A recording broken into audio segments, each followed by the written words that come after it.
Can lichens help humans measure their quality of life and balance with nature? One morning in 1952, the city of London rose to a toxic mist that killed an estimated 12,000 people. The Great Smog of London, a thick layer of polluted air caused by high levels of coal burning, combined with near-freezing temperatures and a very light wind that meant the smog lingered for several days, putting the city at a halt. This was a result of decades of industrialization and lack of cleaner regulations. And as a result, lichens almost disappeared from the city. In the 1960s, one survey in London found only 9 lichens growing in trees, and a single lichen growing in a derelict bomb site. Over the years, authorities passed various cleaner acts restricting fuels in urban areas and regulations on the composition of motor fuels. Today, because of this and other measures, lichens have recolonized once again, but not enough. For millions of years, lichens have colonized the planet.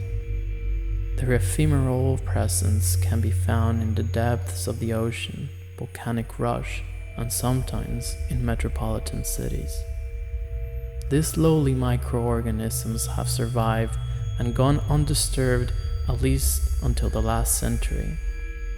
To most humans, lichens go unnoticed and offer no profit value in this modern capitalist era we're in. Nonetheless, our human existence might depend on their survival.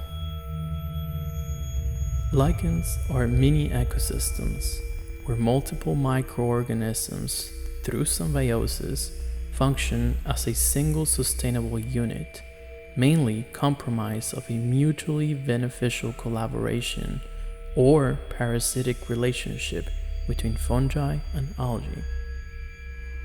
These strange corals of the forest play various key roles in ecosystems around the world.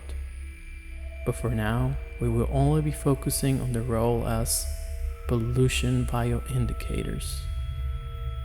Lichens are ideal pollutants bioindicators because they absorb anything that crosses their path, but they're sensitive to air pollution. Many have disappeared because of high levels of sulfur dioxide in the air, that is coal, oil, or burned diesel. Their abundance and diversity is an indicator of air quality, while their absence indicates heavy pollution. Today's fast-paced capitalist systems produce pollution from a variety of activities, ranging from industrialization to deforestation and the destruction of ecosystems. The purpose of capitalism is to make profit, not to protect the environment. As ecologist Richard Levins has put it, agriculture is not about producing food, but about profit. Food is a side effect. Addressing the crisis of capitalism requires that we redirect ourselves towards establishing a balance and harmony with nature. Buen vivir, summa causae, or living well, is a philosophy and social movement that puts this into practice. Rooted in the indigenous cosmovision or worldview of the Quechua people of the Andes, Buen vivir is living in harmony with nature and with one another, facilitated by knowledge, ethical, and spiritual codes of conduct that define how to relate with the environment, human values, and visions of the future. In Buen vivir, being rich or poor based on the accumulation or scarcity of material goods is an anathema.